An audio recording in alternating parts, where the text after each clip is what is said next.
Hi, I'm Emma. My daughter was diagnosed with anorexia when she was 17. It was strange. So she was always that very fit, active, on the go child. And as a family, we're all very fit and more fit and active, but we're all very active. I can remember the summer before she was diagnosed saying to her, I'm not going to sit back here and watch you develop an eating disorder, because I didn't think she'd had enough to eat to refuel a long run that she'd done.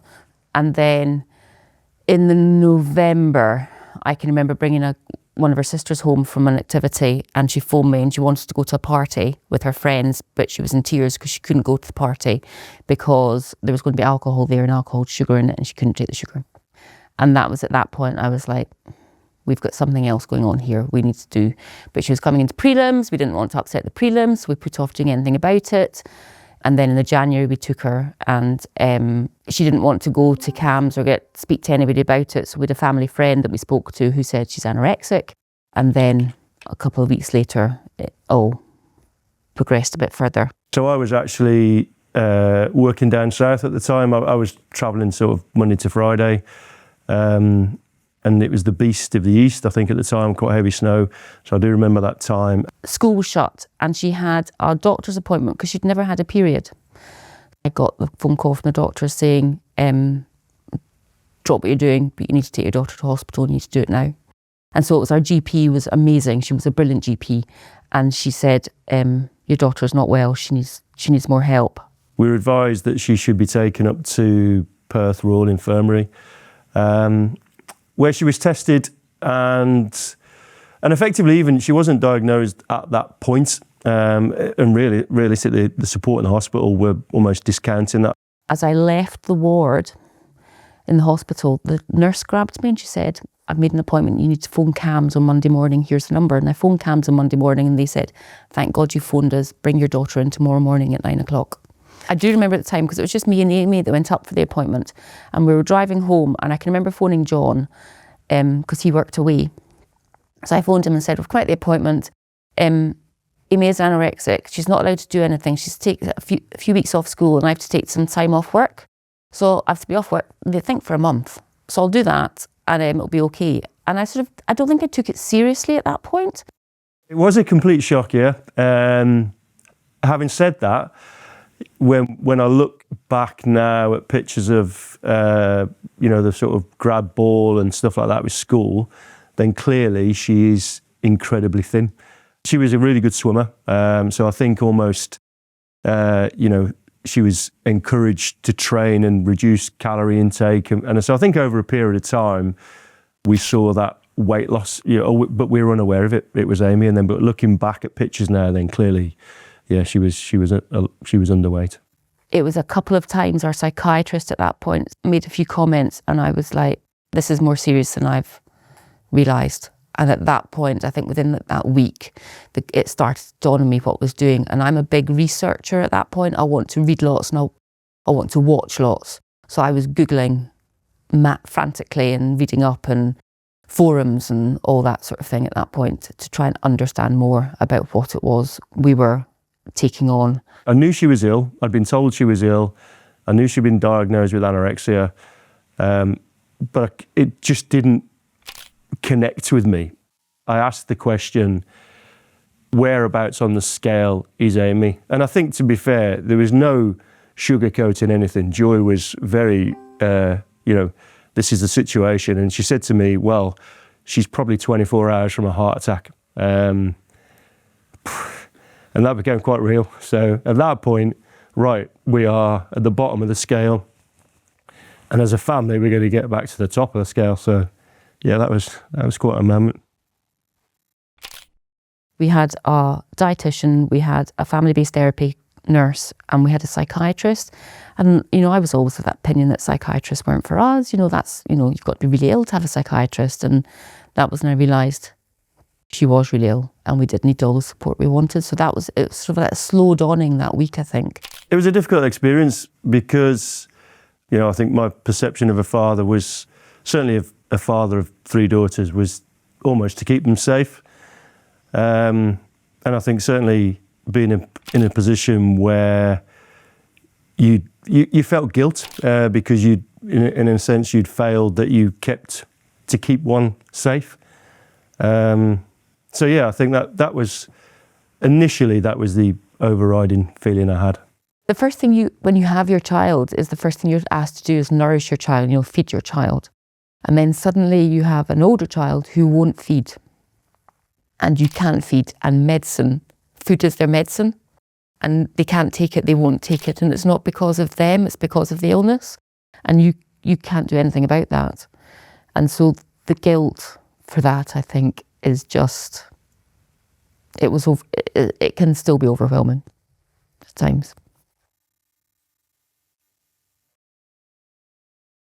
I think we were very fortunate to get referred to Dundee. We had great support from those guys.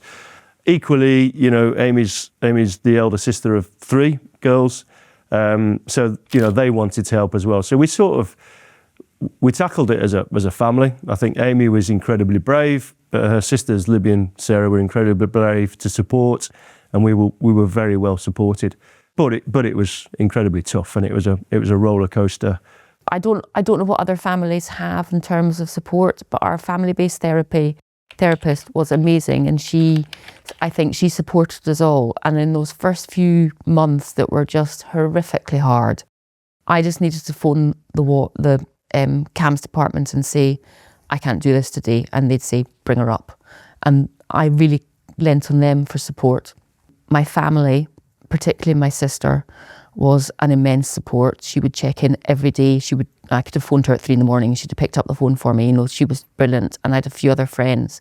And then I found online support as well through charities and things that was helpful. Post-diagnosis, when you get into the treatment, then the thing that really helped me was the distinction between Amy, our daughter, and then the illness. So because it is an illness, and I think it's detaching the illness from the reality that helps you at times. When you're facing a real aggressive child who doesn't want to eat or interact, that's not your child, that's the illness. We quite quickly realised that the eating disorder was trying to drive a wedge between us, so it would play us off against each other. And we wouldn't let that happen. So on the Monday morning, John would generally come to the FBT session we would have, and if he couldn't, he would always dial into it. And then as soon as he was home, he would take over. And we worked really hard at not letting the eating disorder drive that wedge, that he would take over, and he would speak to it differently from how I would perhaps speak to it. And he would also speak to Amy differently. And I think that's the bit about the family. So we all adopted roles quite quickly. I think I've learned to listen a lot better. That was also one of my things that I learned about myself through the episode, is some things you can't control. So you have to listen to people. You're in other people's hands. So I think that's helped me. We're all much closer as a family. I am so immensely proud of my girls, all 3 of them, because they have tools in their toolbox around empathy and skills for people who are not feeling great, for mental health, for their friends, for listening, that the average person their age does not have. Eating disorders are horrifically negative. They're awful. They're terrible things. But as a family, the one thing it has done for us is brought us all much closer.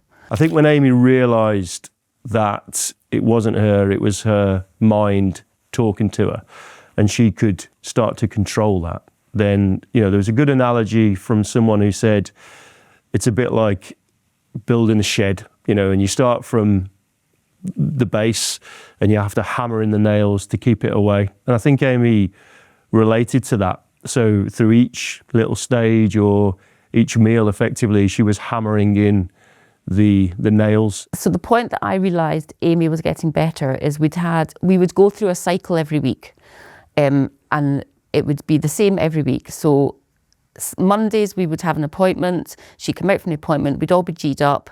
Mondays would be okay, Tuesdays would start okay, and then they go downhill. Wednesday morning would be horrific.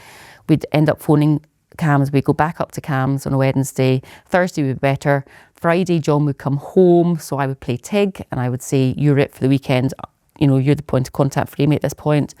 And then Saturdays would sort of be okay, Sundays were just a blowout, horrific day. And we would go through that cycle. And I can remember Amy becoming very despondent that she was never going to get better, and she was at depths of despair. And it was an afternoon we had at CAMHS, and we came away with CAMHS with a treatment plan for that and what we should be doing.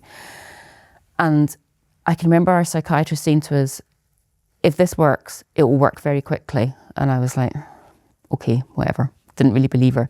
The following morning, Amy came down into the kitchen singing. And I hadn't heard her sing since, I couldn't tell you when, but she was singing, I think it was Hamilton, a musical. And I was like, okay, I know this is it. I know there is now light at the end of the tunnel, and this is going to be okay. My biggest advice is don't lose hope, and don't lose that the light at the end of the tunnel isn't there. There is no light at the start of the journey, but you'll gradually begin to see little tiny pinpricks of hope. And you might not have that. You might get it for a minute and then not see it again for months. But don't lose that minute. Hang on to that minute, because you do get your children, your daughter, your son, your family member back, whoever that is. They do come back, and you might have to go through the cycle a few times, but they do come back. They come back changed, and you come back out of it changed. And that's okay, you know, it's accepting that. So I think my biggest thing is don't lose hope. You know, very much what we hear in the press is all too often the doom and gloom story, and more people recover than you know. And so don't lose sight that your child, your daughter, your son, your cousin, your wife, whoever it is, will recover. It might take longer than you want, but you will get there.